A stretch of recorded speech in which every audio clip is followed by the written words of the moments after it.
Hey there, friends. I wanted to do this video really quick. I'm sitting in the car just because it's cold in the air conditioning. Okay. But this is really a follow-up from my video on Sunday.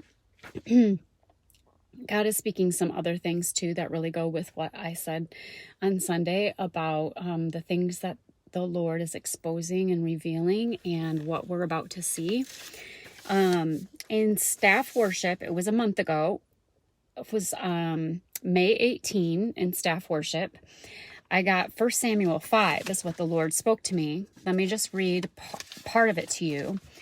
It is the story about when the Philistines, they stole the Ark of the Covenant from the temple of the Israelites, and they put it in the temple of the false god. Dagon is the name of their idol, that they put it in their temple. Because the Philistines, the enemies of God, wanted the glory of God for themselves. They wanted the benefits of the glory of God and the presence of God, not realizing that they, obviously, that they were serving a false god, and that they could not just manipulate and use the glory of God for themselves and for their own purposes, okay? So here's 1 Samuel 5. Again, the Lord gave me this a month ago, but we are about to see this happen in our time in a way that I'm going to explain to you. Okay, so after the Philistines captured the Ark of God, they took it from the battleground at Ebenezer to the town of Ashdod. They carried the Ark of God into the temple of Dagon, the idol, and placed it beside the idol of Dagon. But when the citizens of Ashdod went to see it the next morning, Dagon, the idol, had fallen with his face to the ground in front of the ark of the Lord. So they took Dagon and they put him back up in his place again. Put him back up on a pedestal again. But the next morning, the same thing happened. Dagon had fallen face down before the ark of the Lord again. Now, the ark of the Lord, again, it represents the glory of God. It represents the presence of God, the glory of God. And it was supposed to stay in the temple of the Lord. But the Philistines, the enemies of God, had taken it and wanted to use the glory of God for themselves. They wanted the benefits of, the presence of the Lord, and they want to manipulate that and have it for themselves and for their idol worship. But the next morning, the same thing happened. Dagon had fallen face down before the ark of the Lord again, and this time his head and hands had broken off and were lying in the doorway. Only the trunk of his body was left intact. Okay, so this is what. And then it goes on to say that the Lord's heavy hand struck the people of Ashdod, the ones who had stolen, like they had the ark of the Lord and they were trying to manipulate the glory of God for themselves and for their own purposes. They all got this plague of tumors. Okay, so then they cried out and they were like, no, we don't want this. We don't want the ark of God with us here anymore because, we're going to be destroyed because we've obviously done something wrong. Okay, so here's what God said to me that he is about to do. The gods of the enemy are falling. He is going to topple the ones that have been set up by the enemy.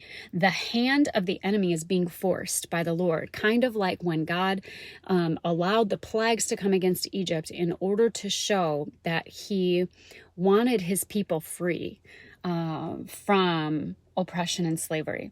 God is supernaturally overtaking our nation, is what he told me. This is back in May that he spoke this to me. Wherever his presence has not been honored, there will be, wherever his presence has not been honored, there will be consequences. Verse 9 says, there was great panic. There was great panic among the Philistines. The answers that you have been praying for, oh, hey, Gemma. Aw, awesome. Thank you so much. The answers we've been praying for will be given to us, and it will be obvious.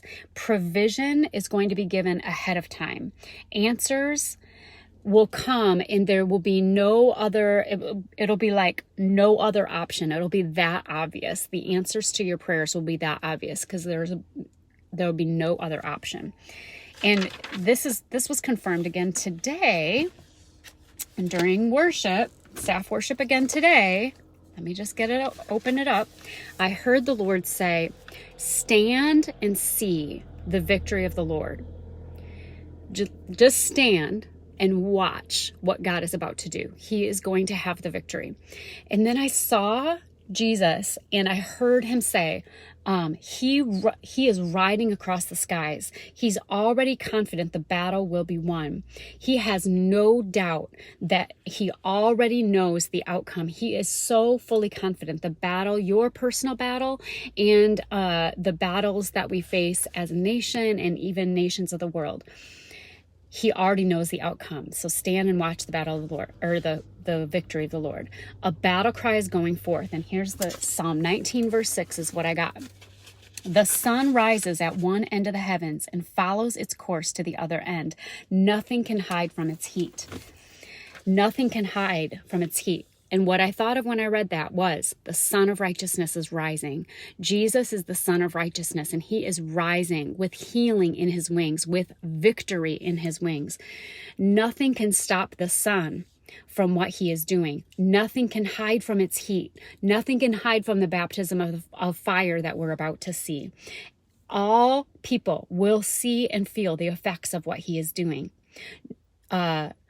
Some will experience a burning off of things that have been hurting them, and some will experience warmth and life because they welcome what he's doing. But nobody will be able to hide from what he's doing, and nobody will be able to hide or conceal what he's doing. Like some people might want to try to go like, no, that, just push it under the rug or pretend it's not happening, or try to hide it, or maybe the media won't report on some things, but nobody will be able to hide or conceal what God is doing, how the Son of Righteousness is rising with healing in his wings. Nothing and no one will be set up to be worshiped or revered above Jesus. He is taking center stage, and all the false gods must be toppled from their high places. He said this today. This means also in the nations, but also in our own hearts, each individual heart and soul. Strongholds in our hearts and souls that have ruled people's lives for many years also will fall. Just like that false god Dagon, when the ark of God came into contact with the false god Dagon, it fell, it toppled right down to the ground, and it fell, it broke in pieces. That's what God is doing with our strongholds in our souls, and also the strongholds over nations right now. Things that have been set up that like shame and fear and pride, things that have caused addiction, have caused broken relationships, mental illness, division, sickness, disease, depression. There are strongholds that caused these things, and those strongholds are falling. This is the victory of the Lord that all will see. For those who are crying out for freedom, we are going to see these things fall and break in pieces. Rescue is on its way.